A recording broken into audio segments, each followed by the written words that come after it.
Hello again, everyone. This is your host, Zenith, and this is a brand new episode of the Spirit Channel podcast.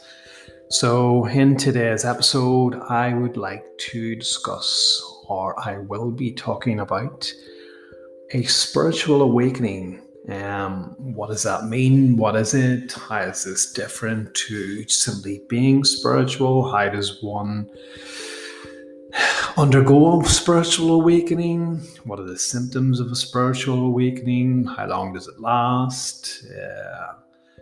How do you come out of the other side of it? What do you experience when undergoing this? And anything else that I can kind of think of. I'll mention my own awakening and some of the things that I've experienced along the way. So without further ado, let us start. This, by the way, is based again on one of my blog posts by the same name of What is a Spiritual Awakening 2021. The reason I put the 2021 is that I do have another blog post by the same name, but it refers to someone else's take on this, so I thought I'd differentiate between the two. So you may have heard of this, like it's kind of the in thing at the minute. You know, you'll hear this term, spiritual awakening, and maybe heard many people refer to it, or many posts on social media or YouTube or things like that. So let me just say that I'm far from being an expert in this, but I would just like to give my own thoughts and experiences on this here, in the hope, once again, that anyone's listening to this and perhaps is undergoing this transformation, that it may serve as a bit of a guide, as a bit of a help to understand exactly what it is that you're going through. Because once one undergoes this here, unless there's someone at hand or some organization at hand or some sort of material or research that they can make themselves available to or avail themselves to, I would imagine it would be a very lonely and a very difficult experience. It's not something that you can particularly open up to people, especially if they're not spiritually minded themselves. They may think you're mad or crazy, and you could quite easily become subject of ridicule. I could imagine it would be a very probably disheartening is a wrong word, but certainly very lonely experience. So anyway, what is a spiritual awakening, and how is it different from leading a spiritual life? Well, if you had listened to the previous episodes, you would have heard me discuss at length what it actually means to lead a spiritual life. But a spiritual awakening is something different. I wouldn't quite say it takes it a step further, but ultimately it is the next step in someone's spiritual life. I was just about to say, if you're looking to undergo this here, but in some ways it can be very lonely and challenging. It's not all roses. It's certainly not all fun and games going through something like this here. But basically, this is just what way can I phrase this here? This is what, when one comes into contact with spirit, when one feels changes in their thought patterns, in perhaps their physical body, in their spirit, perhaps their soul coming alive. I've also heard it referred to as being taken off the shelf, dusted down, and being put into action. When this happens, you will begin to have your life turned upside down, basically. The things that once made sense to you, the world in which you kind of looked at and had a grounding in and had a foothold in, and perhaps that's not the right phrase, but knew how to put one foot in front of the other with this. All that kind of changes.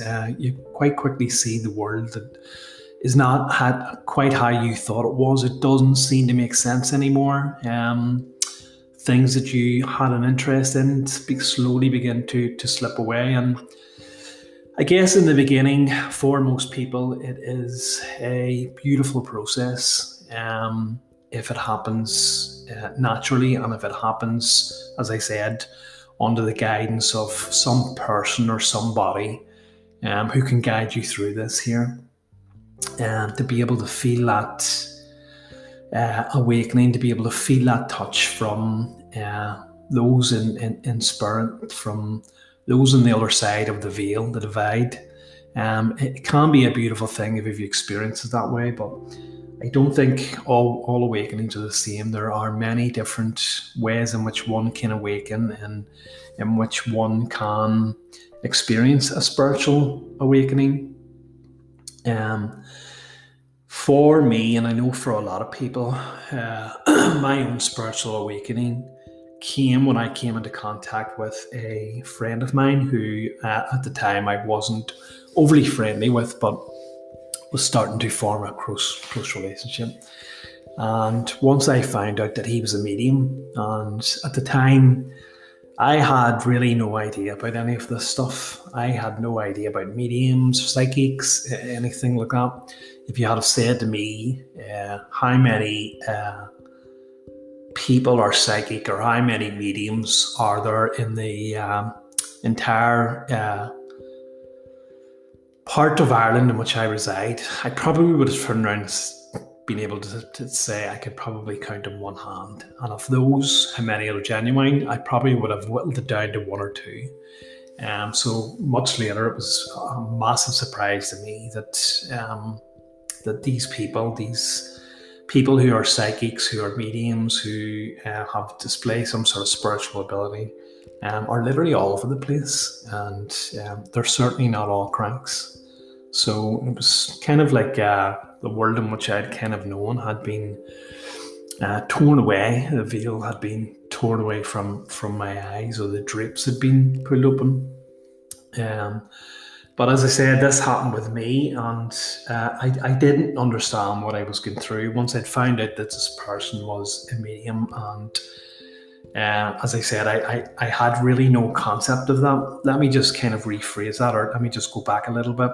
I'd been heavily into all of these subjects, all of these ESP, hypnotism, occult, tarot, magic, all those topics. I'd been into it. I'd read stuff. I had downloaded like a couple of hundred books on ESP and lucid dreaming and out-of-body experiences without really kind of getting into it, without kind of really researching it that much. But at some point, I'd put all that away. I'd put it all into the closet, if you like, because, as I said, I'd really no idea about any of this stuff.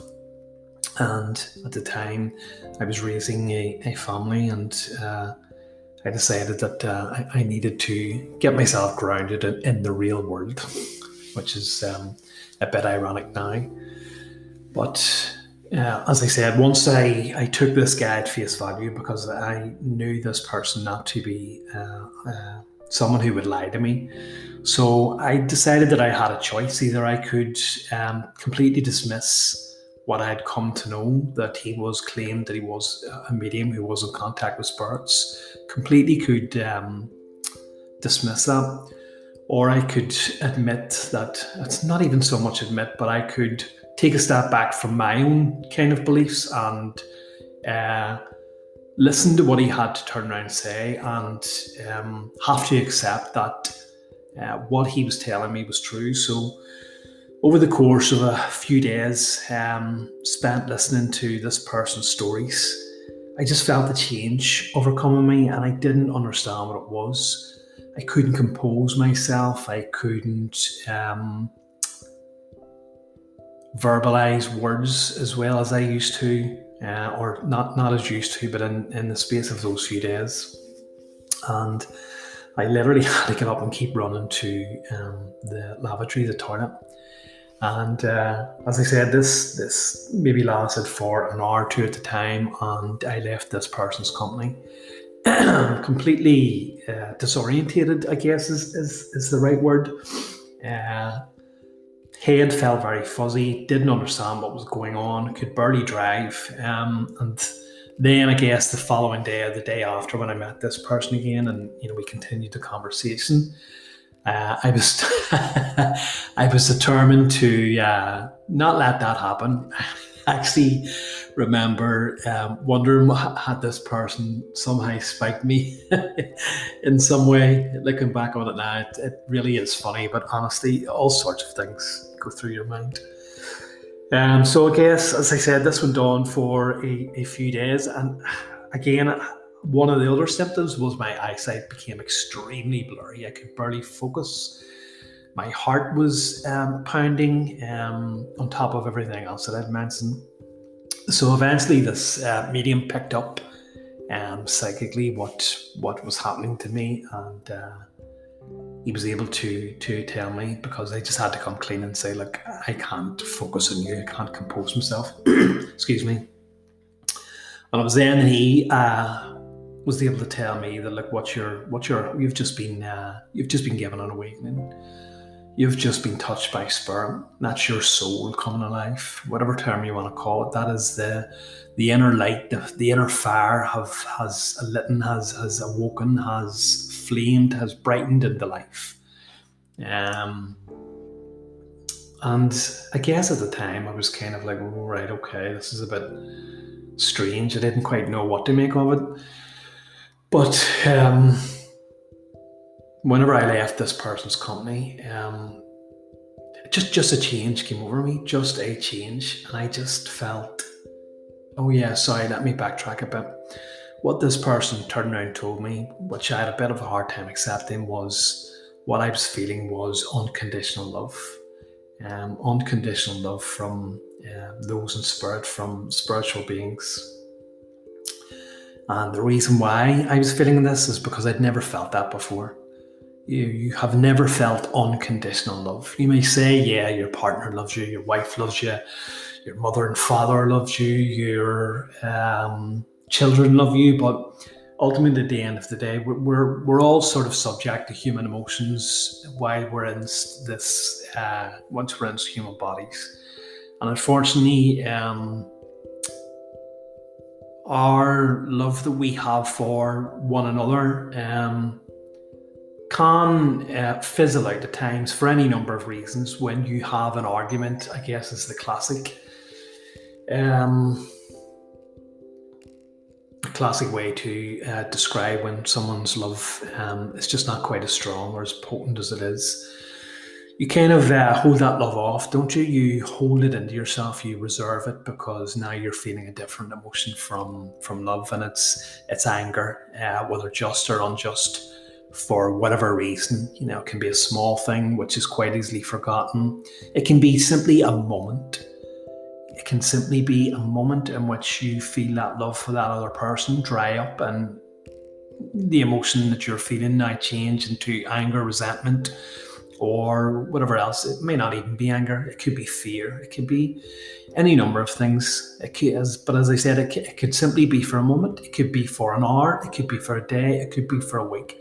But ultimately, at the end of the day, we cannot, in this human body, express love for our fellow human beings, our beloveds, as those in the realm that we call the spirit do.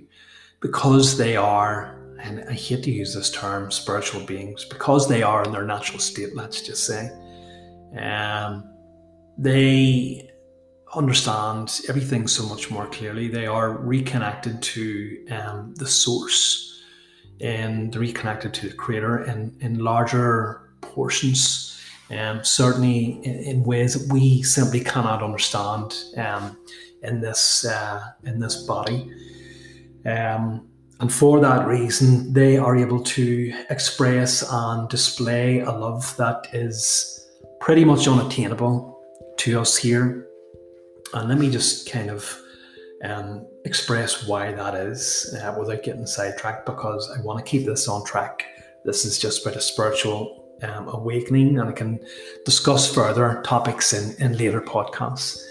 But basically, when a spirit, when a soul, when that energetic life force that is ultimately you, that consciousness, decides to inhabit a human body, or a body in the physical, there are many more physical beings or physical living races out there than just human beings. But whenever a spirit, whenever a soul decides to incarnate into a body, what actually happens is that spirit agrees to undergo what is called the veiling process. So it's kind of like becoming handicapped, extremely handicapped, and I don't mean physically, but I mean your abilities. If you were a top athlete or dancer or something like that, or a pop star, something like that, there it's being hampered to a large degree. But in this way, it means that you pass through this veil, and it's been called the veil of forgetting, the veil of forgetfulness.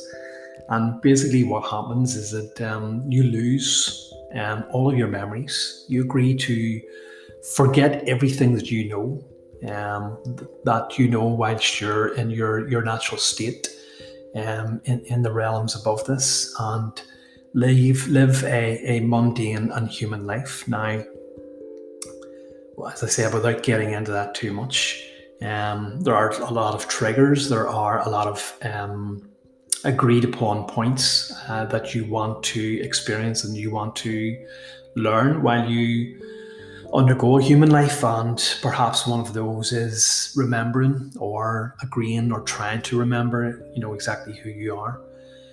But as I said, for that reason, this is why that we cannot have that purity of love whilst in a human body that we do when we're in our natural state, when we are more connected to the Creator and more connected to each other.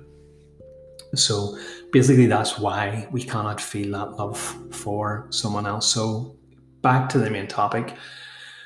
That's why that I could not understand what I was feeling. I had no concept of unconditional love. It's something that's kind of foreign, kind of alien to us if we haven't experienced it before.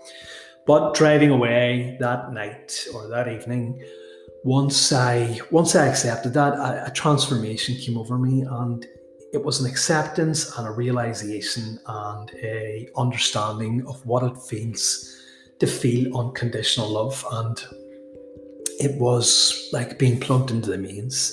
It was like being supercharged. It's like being on a high that no stimulant or no drug can provide. It is having that connection right back through those who are in the non-material and the non-corporal, right back to potentially having that connection with the universal Godhead, the universal Creator itself. And for me, it wouldn't have mattered what someone had said to me. They could have given me the nastiest, most horrible insult. It would not have mattered. That was the high, the feeling, the depth of love that I felt, and it was truly astonishing. It didn't last. It's not meant to last, because ultimately you are meant to lead a human life, and if you're in that state of bliss constantly, you wouldn't get much done. But anyway, it's that's how it happened for me, and from then on, it's just growth. It's just growth. It doesn't happen like this for everyone. There are many different ways of people awakening, many different experiences, not all positive. There are actually a fantastic website for people to come together to share their stories of awakening and to have other people comment on it, and to feel part of a community, to feel part of a brethren, shall I say, part of a brotherhood or a fellowship. And it's a beautiful thing, because, as I said, this is not something that you can really tell people. It's not even something that you can really tell your family, because it's only when you go through a process like this here that you're going to understand it and be able to empathize and relate to someone else who's gone through the same process. A lot of people on this earth today have absolutely no connection to the realms outside of the physical. And quite a lot of people today have no concept of anything outside of the physical. A lot of people don't even believe that there's anything outside of this life, and it's truly sad. It really is. But I used to be one of those people too, and for whatever reason, I have got my awakening. And it's just that. So to try and explain to someone that you're undergoing a transformation, undergoing a spiritual awakening, that you've become aware that there is such a thing as spirits, that there is such a thing as an afterlife, that it's not what our religions teach us. Certainly coming from a Christian background, it's not the concept of heaven and hell that was preached and perhaps guilted into us. And I would imagine it's pretty much the same as any other major religious organization. It's a lot different from that. But as I said, so not being able to really communicate this to family or friends who have no concept of this, who probably wouldn't believe you anyway, because again, in this physical world, which is dominated by science, it's, well, where's the proof? Where's your proof? This is not something that you can particularly prove. Certainly not prove that you are having an awakening. I guess it's different then if you become perhaps a fully qualified medium and you're able to, or a fully qualified psychic.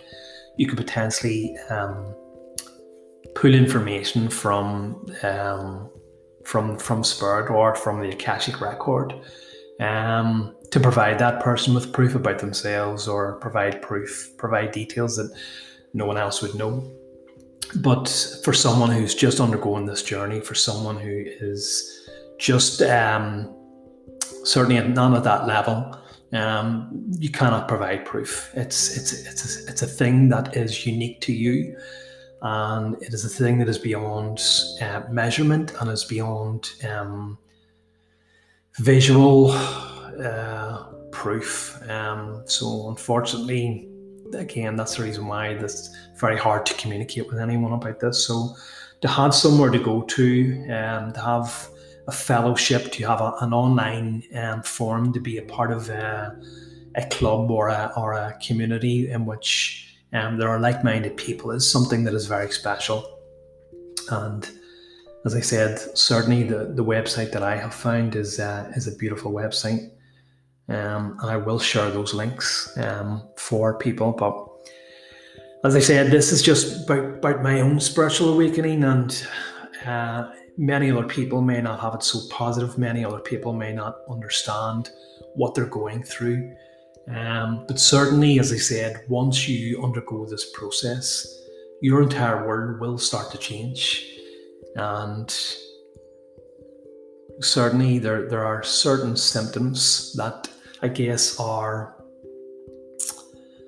similar, if not the same, for most people undergoing a spiritual awakening. I guess one of the key things is that your emotions will certainly become more pronounced. You will feel intense bursts of happiness, intense bursts of love. You'll probably also feel intense bursts of I don't want to say sadness, but if you're what's the term? Empathetic, I guess. Empathetic towards people, more willing to listen, more willing to relate, more willing to empathize with someone else's plight. But not even just people. It could be an animal. You could be watching a television program and some sort of scene in it sparks something inside you and you feel yourself welling up. That happens to me all the time. So absolutely, your emotions will definitely become more pronounced. Your feelings become more highly attuned. You will feel things more. You will feel other people's energies. You will certainly feel negativity emanating from someone. You will, because I said, once you're in this spiritual state, or this awakening state, And largely, it is a beautiful thing, and you will be thrilled. You'll be over the moon. You will be eager for more. Then encountering someone who is potentially getting off bad vibes, negative vibes, you'll feel that a lot more, and you will not be able to stand in their company. You'll feel repellent, whatever that word is. You'll just feel repelled by that and want to exit their company. But as I said, perhaps you'll also feel love a bit more. This is something I want to discuss more in detail in further episodes, but certainly I would say love is something that'll start to grow within you, and will happen over a period of time. You'll definitely get an increase in visible colour and lights. I don't have the information to hand, but currently humans only see something like, maybe I could look it up here for you. Currently only humans can see a small percentage of the light spectrum. We certainly cannot see an ultraviolet or any sort of, I think what's the term, low frequency waves like that. But we can only see a very, very small percentage of the visible light spectrum. I think it's something like, 3-4%. Maybe I'm well off there, but basically there's a range. If you imagine a range or a sliding scale, off that sliding scale, we are only able to perceive 3-4% of light. I'll try to find the link after and perhaps post it. If not, look it up yourself.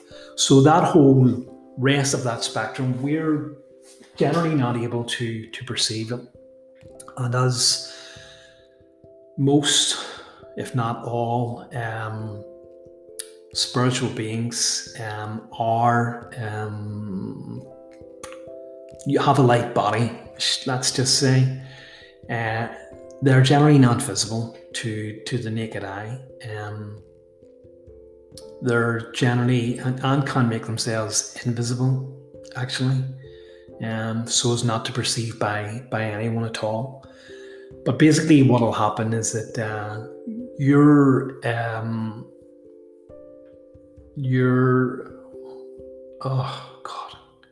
perception of the visible light spectrum will be increased. You will start to perceive more. You will start to become more aware of lights, of colours, perhaps only out of the corner of your eye, perhaps if you squint, but all sorts of phenomena you will start to see. Sparkles, lights that weren't there before, potentially auras around people, shadows taking the form of humanoids, light actually in the form of thing that's generally spirit themselves, making their presence known around people. So all sorts of pretty much amazing things like that there. You will, certain words in songs and certain passages in books will stand out for you. They'll seem as if they were made specifically for you. Songs will come on the radio, you'll hear a particular song, you will hear a particular phrase, and it just seems like it was made for you. This generally is the case. Not that these were made for you, but these words and phrases are sent to you at the time in order to help you along with your own spiritual development. So that's another interesting one. A big one is energy shifts in the body. Now, not everyone experiences this, but it is... when it happens, it is pretty much amazing, and it is fairly common. I wouldn't say everyone experiences, but it is fairly common to when one is undergoing a spiritual awakening, to be able to pick up on different types of energy. I mentioned negative energy, so that's one thing.